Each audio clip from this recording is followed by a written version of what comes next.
Hi friends, this is Anantapur lecturer.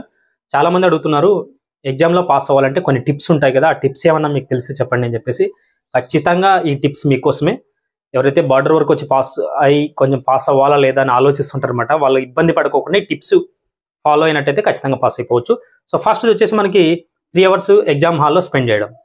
ఇది use అవుతుంది కాబట్టి మీ ఫ్రెండ్స్కి అయితే ఖచ్చితంగా షేర్ చేయండి, లైక్ చేయండి, సేవ్ చేసుకోండి. అలాగే రఫ్ పేపర్, లాస్ట్ పేపర్లో రఫ్ అని రాసుకొని దాన్ని ఖచ్చితంగా రఫ్కి వాడుకోవచ్చు. ఇచ్చిన ప్రతి క్వశ్చన్ని క్లియర్గా చదవడం ఫస్ట్ చాలా ఇంపార్టెంట్. తర్వాత రోమన్స్ని, అంటే ఏ రోమన్లో ఏ క్వశ్చన్ ఏ వస్తున్నాయో మీ సార్లు ఆల్రెడీ చెప్పి ఉంటారు, వాటిని కొంచెం అబ్జర్వ్ చేస్తూ ఉండాలి. సో ఇంకొకటి ఏంటంటే క్రమ పద్ధతిలో రాయడం, అంటే వరుసగా రాయడానికి ట్రై చేయండి వచ్చిన వాళ్ళు. సో రాని వాళ్ళు కూడా ఉంటారు, వాళ్ళు కొన్ని రోమన్స్ మాత్రమే రాయగలుగుతారు కాబట్టి ఆ కొన్ని రోమన్స్ని పర్ఫెక్ట్గా రాయండి. రాసిన తర్వాత మిగతా ప్రతిదీ అటెంప్ట్ చేయాలి. ఎందుకంటే ఒక్కొక్కసారి క్వశ్చనే రాంగ్ వచ్చే ఛాన్స్ ఉంటుంది. ఆ క్వశ్చన్ రాంగ్ వచ్చినప్పుడు నువ్వు జస్ట్ అటెంప్ట్ చేసినా నీకు మార్క్స్ వేస్తారనమాట.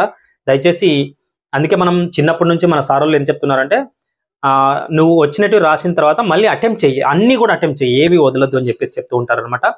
సో చిన్న పెన్స్ వాడండి, 2 పెన్నులు ఏవైనా హైలైట్ చేయడానికి, సబ్ హెడ్డింగ్స్కి, ఇన్వర్టెడ్ కామాస్కి ఖచ్చితంగా వాడాలి. హైలైట్ చేయాలి, ఇంప్రెస్ చేయాలంటే కరెక్షన్ చేసే వాళ్ళని అవి చాలా కీలకం అనమాట. తర్వాత అన్ని అటెంప్ట్ చేయండి. తర్వాత వచ్చేసి ఒక్కసారి అన్ని చెక్ చేసుకోండి,